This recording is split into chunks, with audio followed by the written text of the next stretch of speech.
Oi, meu nome é Camila e hoje a gente vai falar sobre o Estrela da Manhã, do Pierce Brown, e da deusa trilogia Fúria Vermelha.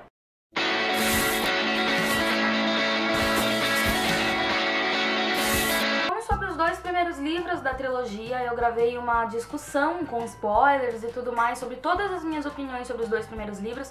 Inicialmente eu ia gravar uma discussão sobre esse terceiro também. Mas como a Globo vai lançar agora ele esse mês e muita gente não leu ainda, eu achei melhor fazer uma resenha sem spoilers, que eu acho que vai atingir mais público. Lá no finalzinho eu vou dar uma visão geral sobre a trilogia, aí provavelmente vão haver spoilers, mas quem já leu ou não liga tanto de spoilers... O Estrela da Manhã começa 9 meses ou até mais depois do fim terrível de Filho Dourado. Descobriram que o Daryl na verdade é um vermelho e não um ouro, na verdade ele é um vermelho disfarçado de ouro, ou um vermelho que se tornou ouro, enfim, ponham como vocês quiserem, mas foi tudo pro inferno, tava tudo realmente muito ruim, mataram um monte de amigo dele, ele foi preso. Fitner, que na verdade era o Ares, o líder da rebelião, morreu também, então foi realmente um final todo cagado. É quando tudo de ruim que pode acontecer acontece e o mundo tá o caos e tá tudo explodindo e o autor termina o livro. É um belo exemplo de cliffhanger, né? Enfim, no Estrela da Manhã o Daryl foi torturado por meses, foi preso, ele ficou 9 meses... 9 meses?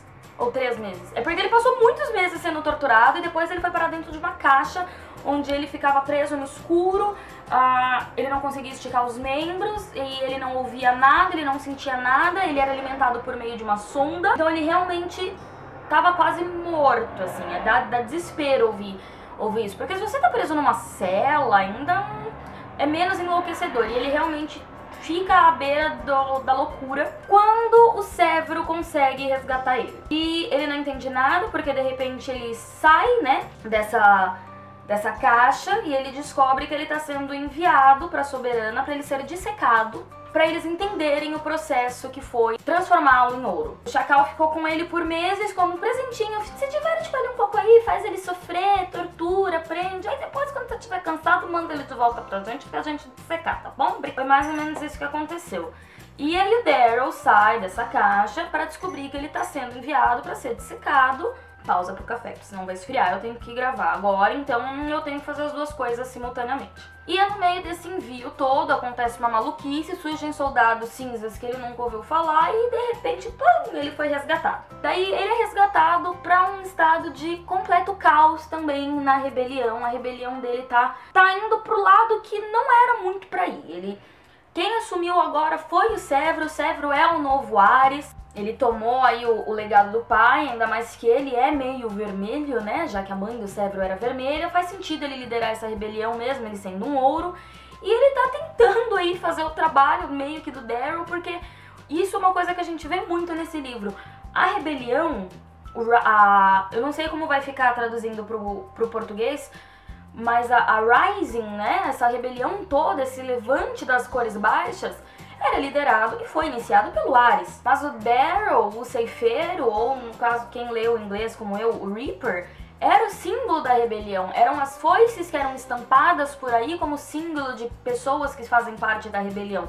Ele era o equivalente ao Mockingjay. Então ainda que a rebelião não fosse dele, ele era o símbolo. Então, no meio do livro, ele realmente assume essa liderança da rebelião, ainda que o líder não seja ele. E o Sevro, tadinho, ele é um ótimo amigo.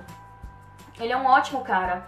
Ele é, sem dúvida, um dos meus personagens favoritos da série, da trilogia, enfim. Mas ele não sabe liderar do jeito que o Daryl sabe e do jeito que a rebelião precisa. E ele tá tentando, só que ele tá tentando de forma maluca. Ele com aquela cabeça quente dele, ele só pensa isso é guerra, então mata todo mundo mesmo, porque é guerra, mortes fazem parte da guerra. E não é bem assim, ele quase mata um dos telemanos, que foi uma das partes que eu mais... Sevro, não faz isso, pelo amor de Deus, os telemanos são amigos, eles sempre vão ser amigos. Eu me recusei a acreditar que, por mais que a Mustang tivesse saído correndo no final do Filho Dourado, ido se esconder com os telemanos e que, tipo, eu pensei, nossa, eles estão putos com o Daryl, né? Porque a Mustang e os telemanos, eles eram super amigos do Daryl e agora eles sabem que ele é vermelho e eles vão odiar. E eu não queria que isso acontecesse, eu tinha muita esperança que isso não fosse acontecer. Então, na primeirinha parte do livro, a gente tem o Daryl voltando a se acostumar a estar no mundo real, depois dele ter ficado preso por tanto tempo. Tem ele tentando tomar as rédeas dessa rebelião. Personagem feminina, ai, sem dúvidas, uma das melhores construídas que eu li esse ano. Ela é foda. A garota é foda, é aquela que você vê no livro e você pensa, eu quero ser como ela. Porque além dela ser badass em combate e tudo mais, ela é inteligente, ela tem uma mente muito política e isso me atrai muito. Até e quando ela aparece de novo na trama e o Daryl começa a se tocar que ele é sim quem as pessoas querem que ele seja, daí a coisa começa a se desenrolar mesmo rumo ao final que todo mundo espera, que todo mundo acha que vai ter que acontecer. Não foi um final previsível, muito pelo contrário, eu fiquei com o queixo no chão. Por esse livro ser uma conclusão, tinha horas eu sentia, meu Deus, isso nunca vai acabar, porque eu sabia que era o último livro, eu sabia que a história estava culminando para um final, e ainda assim, sempre que eu achava, pronto, agora as coisas vão ficar bem, eles vão ganhar guerra, vão matar todo mundo que precisa ser morto, e a rebelião tá aí e vai ficar tudo lindo. Meu, acontecia mais uma merda. E, meu, não... Foi bem difícil. Tinha horas que eu pensava, gente, mas não é possível, o autor não vai parar de enfiar problemas, isso é só pra ter página. E aí, 15 páginas depois de eu pensar isso, eu via que não era só pra ter página, que aquele acontecimento, aquela dificuldade, aquele empecilho, também era essencial pro fim que a história ia chegar, que era o fim que eu queria que chegasse, e acabou chegando, ainda que de formas bem imprevisíveis. Outro personagem que ressurge nessa história, que eu fiquei muito feliz, foi o Cassius. Se vocês assistiram o vídeo de discussão, eu fiquei muito triste por ele ter ficado com essa rixa de morte com o Daryl. Eu sei que o Daryl matou o irmão dele, isso não é fácil de engolir, e o Daryl tava trabalhando pro Augustus, e ele é dos Bellona, e são famílias totalmente rivais, e eu fiquei triste porque eu achava a amizade deles tão boa quanto a do Daryl com a do Severus, ou até melhor. Porque ainda que o Severus seja um ótimo amigo, tão leal, tão querido, ele com aquela cabeça quente é muito diferente da cabeça mais política, mais inspirada do Daryl. E o Cassius reflete mais isso, eles são mais iguais pra mim, e eu gostava deles juntos, eles davam certo juntos. E o Cassius ressurge também na animosidade, até porque a gente descobre algumas coisas que ele fez que não são legais, não foram legais, mas ainda assim, ele ressurge e ele volta a ter um papel mais principal, não tão principal, na verdade ele é bem secundário, mas ele volta a ter um foco maior. E ele tem uma participação no final do livro pro desenrolar das coisas, ou melhor, pra conclusão das coisas, que eu acho que foi quase mais importante que a participação do próprio Daryl. Então, se eu colocasse quem foi realmente a estrela do Morningstar, ou melhor, do Estrela da Manhã, seria o Cassius. O Mustang brilhou, o Daryl brilhou como sempre, o Severus também me surpreendeu, até a Victra, que eu falei que eu gostava tanto, também deu uma guinada no personagem dela que eu não queria acreditar. Mas o Cassius, por ter tido essa participação no final, no plot twist incrível que foi, ele pra mim foi a estrela da manhã do livro. Então, finalizando a parte de resenha, foi uma conclusão maravilhosa. Foi daqueles livros que eu terminei de ler e fiquei olhando assim, tipo, que livro, viu? Que leitura boa, que experiência boa que foi ler essa trilogia, e que livro, que último livro, que conclusão maravilhosa foi essa que o autor deu pra gente. Bom, agora eu vou falar da trilogia como um todo, o que eu achei, e vai ter spoilers, então se você não quer ouvi-los, ou se você ainda vai ler o Estrela da Manhã, pausa o vídeo, volta depois quando você estiver pronto e preparado pra ouvir todas as informações que eu vou acabar deixando escapar agora. Bom, como eu falei agora há pouco, foi uma trilogia maravilhosa de se ler. É daqueles livros que você sabe que acrescentou muito na sua experiência como leitor, na sua trajetória como leitor. O Pierce Brown traz pra gente um garoto conformado, um garoto meio arrogante, que ainda que saiba que a vida dele é uma merda, ele quer ser o mais legal dentro dos merdas, assim. Então o Daryl era um garotinho ingênuo e tudo que ele sabia era ter olhos pra esposa dele, o que era uma gracinha, mas é aquela frase que ela fala no primeiro livro. Ele fala que ele vive por ela, e a El olha pra ele e fala, então você precisa viver por mais. Isso ele faz ao longo da trilogia. A gente vê ele realmente transformando o sonho dela em realidade. Ainda que tenha horas que ele acha que não está mais fazendo isso, ou que ele tenha esquecido da El, realmente no final, e no finalzinho todo, realmente até a Mustang fala da El. Ele realizou o sonho dela. E eu acho que o Daryl teve exatamente o final que ele merecia. Ele vai poder viver em paz, afinal de contas. Ele recuperou mais ou menos o filho perdido com o filho que a Mustang acabou tendo com ele, que ele só foi descobrir nas últimas páginas do livro, mas foi bem bom, assim, meu Deus, eles tiveram um filho. Outra coisa que eu fiquei mais do que feliz do autor ter dado pra gente foi o retorno da amizade do Cassius com o Daryl. Ainda que eu acho que talvez nunca volte a ser como era, eles terminaram o livro em paz. Eles terminaram o livro, eles terminaram a trilogia como irmãos, que era como eles começaram.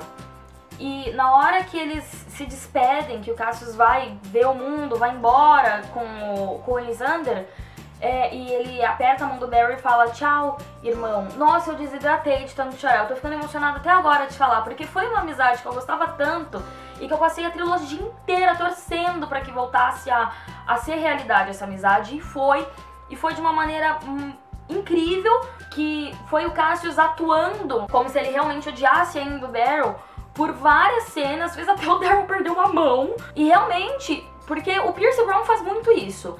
Os personagens têm um plano e onde eles vão ter que atuar, onde eles vão ter que fingir alguma coisa pra depois transformar o plano em outra pra dar certo. E ele não conta esse plano pro leitor. Então a gente fica acreditando que tá tudo cagado, que tá tudo fodido, pra daí tudo dar certo e os personagens estão lá. Eu sabia disso o tempo todo, porque tudo isso fazia parte do meu plano. Então foi exatamente o que aconteceu nesse final com o Cassius. A gente acha que ele tá traindo todo mundo, que ele tá sendo um filho da puta. A gente acha que ele matou o Sevro. E na verdade não, era tudo atuação, tudo pra eles conseguirem entrar no bunker da Soberana e realmente destruir e conquistar a sociedade do seu completo cerne. Em relação aos personagens, a Mustang realmente desenvolveu muito também. Eu também já falei isso nesse vídeo lá na parte sem spoilers, estou falando de novo. Ela é uma personagem que inspira muito, acho que todas as leitoras. Eu queria ser um pouco mais como Mustang, porque ela é tão inteligente, ela consegue fazer coisas absurdas e ainda ter classe quando faz. Ela é uma lady. E o fato de ela ter começado já como nascida em berço de ouro, filha do arquigovernador de Marte, mas ainda assim precisar se desenvolver e se desenvolver bastante como guerreira, como amiga do Daryl, porque eu acho que, em primeiro lugar, ela sempre foi a maior companheira do Daryl. Eu acho que eles sempre foram amigos, eles se completam, pra depois vir a parte de, eu sou a amante dele, eu sou a namorada dele, eu sou a esposa dele. E no final, eu pelo menos nunca imaginei que ela seria a nova soberana. E quando o próprio neto da soberana entrega as coisas pra ela e fala, não, ela é nossa conquistadora, que caiu a ficha pra mim que não haveria outra pessoa melhor pra realmente governar a galáxia do que ela. O Daryl nunca foi essa pessoa. Ele foi o símbolo da rebelião, ele fez com que todo mundo se rebelasse, seguisse, se levantasse e enxergasse um futuro melhor. Quem vai realmente personificar essa construção de um futuro melhor é a Mustang. Com o Daryl ao lado dela, claro, mas ainda assim, ela é a pessoa que tem que governar. Ele só levou o governo novo até ela. E isso é muito legal, porque também é o tipo de coisa que eu, pelo menos, só enxerguei no fim. Quando realmente o autor entregou de bandeja e falou, esse aqui é o final que eu quero dar pra essa trilogia, e você percebe que é o final perfeito. Então essa trilogia teve um ótimo desenvolvimento, tanto de personagens, tanto de cenário, foi tudo incrível, incrível. A gente sente completamente os personagens crescerem, até porque a gente tem esse espaço de anos do começo do livro até o último, e a gente não sente esses anos passar, mas a gente vê o quanto eles se desenvolveram ao longo desses anos. Então, ainda que personagens que eu gostasse muito, como Ragnar Volaris, como até a própria Queen, até o Rock, que eu fiquei com tanta dó por ele ter se matado, porque eu gostava dele, por mais que eles tenham morrido, os personagens realmente importantes tiveram um final feliz pra eles, e eu sou uma bobona por finais felizes. Então eu tô mais do que satisfeita com Estrela da Manhã, eu tô mais do que satisfeita com a trilogia Fúria Vermelha em si, pois sem dúvidas, ainda que o Court of Mist and Fury ainda seja o meu livro favorito de 2016, como um todo, a trilogia Fúria Vermelha foi realmente o destaque de 2016 pra mim. Talvez quando eu lembre das minhas experiências de leituras desse ano, eu lembre primeiro dessa trilogia. Gente, então por hoje é só. Muito obrigada por terem assistido. Eu sei que nesse vídeo eu falei um bocado, mas eu acho que eu fui bastante assertiva no que eu falei, então eu acho que esse vídeo tá legal de ser assistido. Ai gente, que horror, fazendo merchan do vídeo antes mesmo de postar. Mas enfim, muito obrigada por terem assistido. Eu vou deixar na descrição todos os links que vocês precisam, se vocês quiserem continuar me acompanhando. Links para a resenha de Court of Mist and Fury, já que eu falei dele, né, vão estar aqui em cima. Já devo ter deixado nos cards também o vídeo de discussão sobre Fúria Vermelha e o Filho Dourado. Deve ser muito legal se você assistir aquele vídeo e depois vir pra esse. Eu acho que vai ser uma linha de pensamento bastante legal. Vejo vocês semana que vem com mais um vídeo. Beijo e tchau!